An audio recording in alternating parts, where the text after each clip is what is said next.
चाहिँ केमिस्ट्रीको last chapter है केमिस्ट्रीको last chapter भनेको कार्बन एन्ड इट्स कम्पाउन्डको बारेमा पढ्छौँ है त अब हेर्नुस् त यो चाहिँ अलिकति इम्पोर्टेन्ट छ यो चाहिँ अलिकति साइन्ससँग रिलेटेड छ 11 को साइन्स त्यही भएर अलिकति राम्रो ध्यान दिएर हेर्नुस् है यो च्याप्टर अलिक गाह्रो लाग्न सक्छ अब हेर्नुस् यसमा के छ फर्स्ट हेडिङ भनेको हाइड्रोकार्बोन्स हेर्नुस् है हाइड्रो भनेको के हो हाइड्रोजन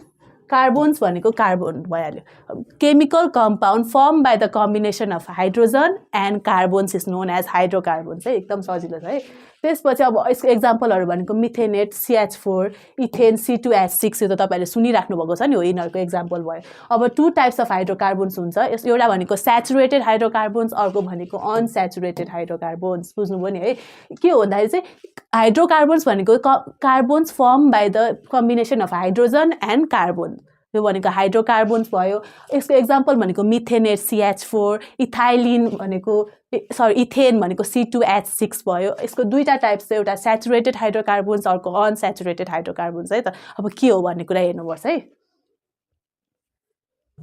अब हेर्नुस् त स्याचुरेटेड हाइड्रोकार्बोन्स भनेको के हो त स्याचुरेटेड हाइड्रोकार्बोन्स भनेको चाहिँ त्यस्तो खालको कार्बोन्स जुनमा चाहिँ सिंगल कोभ्यालेन्ट बोन्डको फर्मेसन छ क्या सिंगल कोभ्यालेन्ट बोन्डबाट फर्म भएको कार्बोन्स भनेको स्याचुरेटेड हाइड्रोकार्बोन्स बुझ्नुभयो यसमा चाहिँ के हुन्छ रे एउटा सिंगल कोभ्यालेन्ट बोन्डको फर्मेसन हुन्छ सिंगल कोभ्यालेन्ट बोन्ड फर्म भएको चाहिँ के हो स्याचुरेटेड हाइड्रोकार्बोन्स जस्तै हेर्नुस् है एक्जाम्पलको लागि मिथेनमा CH4 हेर्नुस् त कार्बन एउटा मात्र छ नि सिंगल कार्बनको एटम छ नि हो त्यही भएर यो के भयो स्याचुरेटेड हाइड्रोकार्बन भयो इथेनमा हेर्नुस् है C2H6 हो तपाईलाई लागिरा होला यो दुईटा कार्बन छ नि भनेर जस्तो होइन बोन्ड बीचमा चाहिँ दुईटाको बोन्ड छ तर कार्बन एउटा मात्र छ त्यही भएर C2H6 is also another example of saturated hydrocarbon अब general formula of saturated hydrocarbon यो चाहिँ तपाईँहरूले न्युमेरिकल गर्नलाई चाहिन्छ क्या स्याचुरेटेड हाइड्रोकार्बनको फर्मुला लगाएर निकाल्नुस् त भन्न सक्छ जस्तै यसको जेनरल फर्मुला भनेको CnH2n+2 हो यो भनेको चाहिँ यसको जेनरल फर्मुला हुन्छ यो तपाईँहरूले याद गर्नुपर्छ स्याचुरेटेड हाइड्रोकार्बनको जेनरल फर्मुला भनेको CnH2n+2 n/+2 गरेर बढाउनुपर्छ स्याचुरेटेड हाइड्रोकार्बनमा त्यसपछि हाम्रो अर्को छ अल्केन हेर्नुस् है स्याचुरेटेड हाइड्रोकार्बनमा हाम्रो अल्केन भन्ने पर्छ क्या यो भनेको नि एउटा स्याचुरेटेड हाइड्रोकार्बन हो bond together by single covalent bond हेर्नुस् त सिंगल कोभ्यालेन्ट बोन्ड भनेको यहाँ के छ C र C बीचको एउटा सिंगल कोभ्यालेन्ट बोन्डबाट फर्म हुने स्याचुरेटेड हाइड्रोकार्बन भनेको चाहिँ अल्केन हो है अब यसको जेनरल फर्मुला अलिकति फरक छ यो पनि सेमै हो सेम जेनरल फर्मुला छ यसको जेनरल फर्मुला के भयो CN हो हेर्नुस् त के हो CnH2n+2 हेर्नुस् त यो भनेको जेनरल फर्मुला हो अब यसमा एकचोटि फेरि रिभाइज गरिदिन्छु स्याचुरेटेड हाइड्रोकार्बन भनेको चाहिँ hydrocarbons which are form by the combination of single covalent bond between them यिनीहरू चाहिँ एक्जाम्पल भनेको मिथेन इथेनहरू हो अनि त्यसपछि जेनरल फर्मुला भनेको CnH2n+2 हो निकाल्नको लागि त्यसपछि यसको एक्जाम्पल भनेको अल्केन हो अल्केन पनि एउटा स्याचुरेटेड हाइड्रोकार्बन हो जो चाहिँ सिंगल कोभ्यालेन्ट बोन्ड C र C एउटा भन्दा सिंगल कोभ्यालेन्ट बोन्डबाट फर्म भएको छ यसको फर्मुला पनि के हो CnH2n+2 नै हो है त अब हामी अनस्याचुरेटेड हाइड्रोकार्बन्स हेर्नु अब कम्पाउन्ड्स जुनमा चाहिँ carbon atoms are link by multiple either double covalent bond अथवा ट्रिपल कोभ्यालेन्ट बोन्ड अब धेरै कोभ्यालेन्ट बोन्डबाट फर्म भएको कार्बन हाइड्रोकार्बन्स भनेको चाहिँ के हो अनस्याचुरेटेड हाइड्रोकार्बन्स भनेको चाहिँ धेरै कोभ्यालेन्ट बोन्ड बीचको फर्मेसन भएर बन्छ है स्याचुरेटेड भनेको अन्ली सिंगल कोभ्यालेन्ट बोन्ड अब हेर्नुस् यसमा अल्किन पर्छ है अल्किनमा चाहिँ के हुन्छ हेर्नुस् त डबल कोभ्यालेन्ट बोन्ड भएको छ अघि सिंगल थियो अल्केनमा अब अल्किनमा गएर डबल कोभ्यालेन्ट बोन्ड अथवा C=C डबल कोभ्यालेन्ट बोन्डबाट फर्म हुने केस भनेको चाहिँ अल्किन हो सिंगल कोभ्यालेन्ट बोन्डबाट फर्म हुने स्याचुरेटेड हाइड्रोकार्बन भनेको अल्केन हो डबल कोभ्यालेन्ट बोन्डबाट फर्म हुने अनस्याचुरेटेड हाइड्रोकार्बन भनेको अल्किन हो है त अब हेर्नुस् जेनरल फर्मुला यसमा के छ भन्दा अघि हाम्रो CnH2n+2 थियो भने अब जेनरल फर्मुलामा +2 हटेर के हुन्छ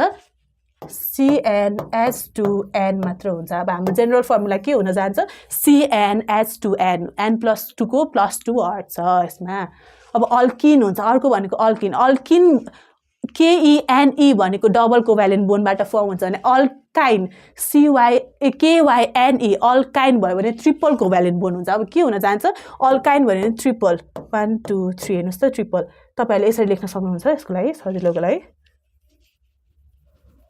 सजिलोको लागि तपाईहरुले अल्किनलाई चाहिँ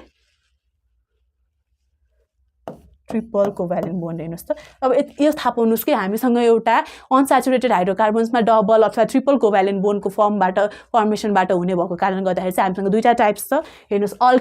अल्किन KENE भन्ने बित्तिकै तपाईहरुले के सम्झिनुस् यहाँनिर डबल कोभ्यालेन्ट बोन्डको फर्म भएको छ कार्बन बीचमा डबल कोभ्यालेन्ट बोन्ड भएको छ भने चाहिँ अल्काइन KYNE हुँदाखेरि चाहिँ कार्बन बीचमा ट्रिपल कोभ्यालेन्ट बोन्ड फर्म भइरहेछ। ट्रिपल कार्बनको बीचमा ट्रिपल कोभ्यालेन्ट बोन्ड भयो भने KYNE अल्काइन कार्बनको बीचमा डबल कोभ्यालेन्ट बोन्ड बन्यो भने KENE अल्किन हुन्छ है त।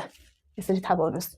अब यसको जेनरल फर्मुला अल्किनको त मैले भनिहालेँ N+2 को +2 हट्यो। अब अल्काइनमा चाहिँ के हुन्छ भन्दाखेरि N-2 हुन्छ KYNE जुनमा चाहिँ ट्रिपल कोभ्यालेन्ट बोन्ड थियो यसको जेनरल फर्मुला हुन्छ CnH2n-2। अब यहाँनिर -2 हुन्छ। अघि मैले भनिसकेँ अल्केन जुन चाहिँ एउटा सिंगल कोभ्यालेन्ट बोन्डबाट फर्मेसन भएको अल्केनमा चाहिँ के थियो CnH2n+2 थियो। फेरि त्यसपछि हामी अनस्याचुरेटेड हाइड्रोकार्बन्समा आयौँ त्यसमा डबल अथवा ट्रिपल कोभ्यालेन्ट बोन्ड हुन पुगे कार्बन बीचमा डबल कोभ्यालेन्ट बोन्ड छ भने त्यसलाई हामीले अल्किन भन्यौँ अनि यसको जेनरल फर्मुला भयो CnH2n जुनमा +2 गायब भयो। त्यसपछि हामी फेरि आयौँ अल्काइनमा KYNE मा आउँदाखेरि चाहिँ त्यसमा कार्बनको बीचमा ट्रिपल कोभ्यालेन्ट बोन्ड भयो अनि यसको फर्मुला चाहिँ के हुन गयो भने CnH2n-2 अल्केनबाट अलिकति डिफरेन्स भएर त्यहाँ प्लस थियो भनेपछि यहाँ n-2 भएको छ। यसरी तपाईहरुले कम्पेयर गरेर पढ्नुस् है त। अब हामी अल्कोहलमा जाम है त। हाइड्रोकार्बन्समा पढ्नुपर्ने अर्को कम्पोनेन्ट भनेको अल्कोहल किनभने अल्कोहल त धेरै जस्तो कन्ज्युम गरिरहेको हुन्छ। कस्तो हो त अल्कोहल के हो भन्ने कुरा थाहा हुनुपर्छ। अल्कोहल भनेको चाहिँ कम्पाउन्ड्स कन्टेनिङ हाइड्रोक्सिल ग्रुप भन्छ क्या कम्पाउन्ड्स कन्टेनिङ हाइड्रोक्सिल ग्रुप भनेको OH ग्रुप जुन चाहिँ माइनसमा हुन्छ -OH group hydroxyl group contain गर्ने कम्पाउन्ड्सहरू चाहिँ अल्कोहल हो है त। अनि त्यसपछि यो चाहिँ के हुन्छ भन्दाखेरि यसमा सम्झिनुस् अल्कोहल चाहिँ स्याचुरेटेड कार्बनसँग गएर मिक्स हुन जान्छ स्याचुरेटेड कार्बनसँग एट्याच हुन्छ है। त्यही भएर अल्कोहल भनेको चाहिँ कस्तो अर्ग्यानिक कम्पाउन्ड हो एउटा अर्ग्यानिक कम्पाउन्ड हो जुनमा चाहिँ हाइड्रोक्सिल ग्रुप छ OH ग्रुप छ जुन चाहिँ स्याचुरेटेड कार्बनसँग गएर एट्याच हुन्छ भने त्यो चाहिँ अल्कोहल हो है त। अब त्यसपछि अल्कोहलको पनि तीनटा टाइप्स छ हेर्नुहोस् है एउटा मोनोहाइड्रेट अल्कोहल अर्को डाइहाइड्रेट अल्कोहल अर्को ट्राइहाइड्रेट अल्कोहल। नामबाट तपाईँले अलरेडी बुझिसक्नुभयो मोनो भनेको सिंगल डाइ भनेको दुईटा ट्राई भनेको तीनटा हैन त। अब के भन्नु अल्कोहल इज कन्टेनिङ हेर्नुहोस् त ओन्ली वान हाइड्रोक्सिल ग्रुप यहाँ के छ 1 OH ग्रुप हो 1 OH भएको बेलामा मोनोहाइड्रेट 2 OH दुईटा OH हाइड्रोक्सिल ग्रुप भयो भने डाइहाइड्रेट त्यसपछि तीनटा हाइड्रोक्सिल ग्रुप भयो भने ट्राइहाइड्रेट। यतिकै नामबाट थाहा भइहाल्यो। मोनो भनेको एउटा हाइड्रोक्सिल ग्रुप 1 OH माइनस त्यसपछि हामीसँग डाइ भनेको 2 OH माइनस ट्राई भनेको 3 OH माइनस यहाँबाट थाहा भइहाल्यो। अब हामी होमोलोगस सिरिज भनौँ है त। होमोलोगस सिरिज भनेको चाहिँ के हो भन्दा सेम फङ्सनल ग्रुप हुने कम्पाउन्ड्सहरू हो तर त्यसलाई चाहिँ के हुन्छ सक्सेसिभ मेम्बर्स चाहिँ CH2 ग्रुपले डिफर गर्छ है। के हुन्छ भन्दाखेरि सेम के हुन्छ अरे फङ्सनल ग्रुप भएको कार्बन्स हो तर त्यसको सक्सेसिभ ग्रुप चाहिँ कसरी डिफर हुन्छ CH2 ग्रुपले डिफर हुने त्यो भनेको चाहिँ होमोलोगस सिरिज है। अब क्यारेक्टरिस्टिक्स होमोलोगस सिरिजको क्यारेक्टर कस्तो हुन्छ के रहेछ सेम फङ्सनल ग्रुप हुने तर डिफर बाई CH2 ग्रुपले चाहिँ डिफर हुने भनेको चाहिँ होमोलोगस सिरिज हो। यसको क्यारेक्टरिस्टिक्सहरु हेरौँ है त। अब हेर्नुहोस् क्यारेक्टरिस्टिक्स अफ होमोलोगस सिरिज यो भनेको चाहिँ all members of same series are represented by single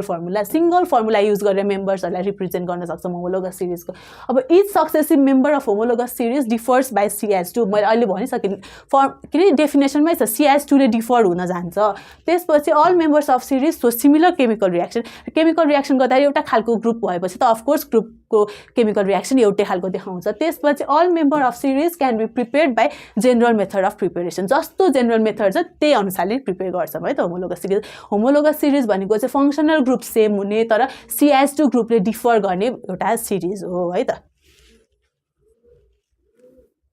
अब अल्काइल ग्रुप हेरौँ है त। अल्काइल ग्रुप भनेपछि चाहिँ कस्तो भन्दाखेरि चाहिँ रिमुभल अफ वान हाइड्रोजन एउटा हाइड्रोजनलाई रिमुभ गर्ने के गर्ने रे अल्काइल ग्रुप भनेको चाहिँ रिमुभल अफ वान हाइड्रोजन क्या एउटा हाइड्रोजनलाई रिमुभ गरेर भन्ने रिमुभल अफ वान हाइड्रोजन एउटा हाइड्रोजनको कम्पाउन्डलाई चाहिँ रिमुभ गरेर बन्ने केबाट रिमुभ गर्ने अल्केनबाट अघि हामीले भनेको थियौँ नि कार्बन कार्बन बीचको सिंगल बोन्ड हुँदाखेरि अल्केन बन्छ यहाँबाट एउटा हाइड्रोजनलाई चाहिँ के गर्ने रिमुभ गरिदिने हटाइदिएपछि चाहिँ बन्ने एउटा हाइड्रोकार्बन युनिट भनेको चाहिँ हाम्रो के हो अल्काइल ग्रुप हो अल्केनबाट एउटा हाइड्रोजनको क्वान्टिटी हटाएर बन्ने ग्रुप भनेको के हो अल्काइल ग्रुप हो है त थाहा पाइराख्नुहोस् अब जेनरल फर्मुला अफ अल्काइल भनेको CnH2n मात्र हुन्छ है यसमा पनि H2n मात्र हुन्छ CnH2n अब फंक्शनल ग्रुप भनेको के हो त any atom or group of atoms which determines chemical behaviour क्या फंक्शनल भन्ने बित्तिकै केमिकल बिहेभियर अघि हामीले भनेको थियौँ नि फंक्शनल ग्रुप चाहिँ सेम हुन्छ तर CH2 ले डिफर गर्ने भनेको चाहिँ हामीले के गरेका थियौँ अघि नै पढाएको थियौँ नि होइन अघि नै हामीले के भनेर पढ्यौँ हेर्नुहोस् त यहाँ होमोलोगस सिरिजमा पढ्यौँ नि होइन अर्ग्यानिक कम्पाउन्ड जसको चाहिँ फंक्शनल ग्रुप चाहिँ सेम छ CH2 ग्रुप चाहिँ डिफर हुन्छ हो अब यही कुरालाई यहाँ कनेक्सन हेर्नुहोस् त फंक्शनल ग्रुप भनेको के हो थाहा पाउनु पर्यो नि atom or group of atoms which determines chemical behaviour of organic compound chemically कस्तो खालको बिहेभियर छ है भनेर देखाउने भनेको चाहिँ फंक्शनल ग्रुप हो अब केमिकल बिहेभियर त अलमोस्ट धेरै जस्तो एउटै ग्रुपमा राखेका एलिमेन्ट्सहरूको सेम हुन्छ त्यही भएर चाहिँ होमोलोगस सिरिजमा चाहिँ फंक्शनल ग्रुप चाहिँ सेम हुने तर CH2 ग्रुपले डिफर हुनेलाई राखेको छ फंक्शनल ग्रुप भनेको चाहिँ सेम केमिकल बिहेभियर भएको ग्रुप एलिमेन्ट्सहरूलाई राख्ने भनेको चाहिँ फंक्शनल ग्रुप हो है त थाहा पाउनु भयो त अब यसरी चाहिँ हामीले के अरे यो पनि organic compound and is organic कम्पाउन्डको बारेमा पनि पढ्यौँ हेर्नुहोस् त यो chapter hydrocarbons carbon and is compound अथवा अर्ग्यानिक कम्पाउन्ड्स हो कि सेचुरेटेड हो कि अनसेचुरेटेड हो भनेर राम्ररी पढ्यौँ होइन यसरी चाहिँ हामीले बेसिक नलेज चाहिँ थाहा पायौँ सेचुरेटेड भनेको के हो रहेछ अनसेचुरेटेड भनेको के हो होमोलोगस सिरिज भनेको के हो अनि सिंगल कोभ्यालेन्ट बोन्ड भनेको के हो डबल भनेको के हो अल्कोहल भनेको के हो भनेर पढ्यौँ होइन यसरी चाहिँ तपाईँ एकचोटि फेरि रिभाइज गर्नुहोस् यो च्याप्टरलाई चाहिँ हामी फेरि सेट क्वेसनमा गएर चाहिँ अझै राम्ररी हेर्छौँ है त तपाईँलाई फुल टु फुल रिभिजन हुन्छ त्यही भएर यसरी चाहिँ हामीले केमिस्ट्री सक्यौँ अब हामी अर्को दिनदेखि चाहिँ बाँकी भएको च्याप्टरहरू छ युनिभर्स आइसिटी यस्तोहरू च्याप्टरहरू सकाउँछौँ त्यसपछि हामी बायोलोजीमा इन्टर गर्छौँ कुनै पनि क्वेरिज भयो भने कन्फ्युजन भयो भने लेखेर हेल्प गर्नुहोस् अनि एकचोटि भिडियो राम्ररी हेरेर पढ्नुहोस् है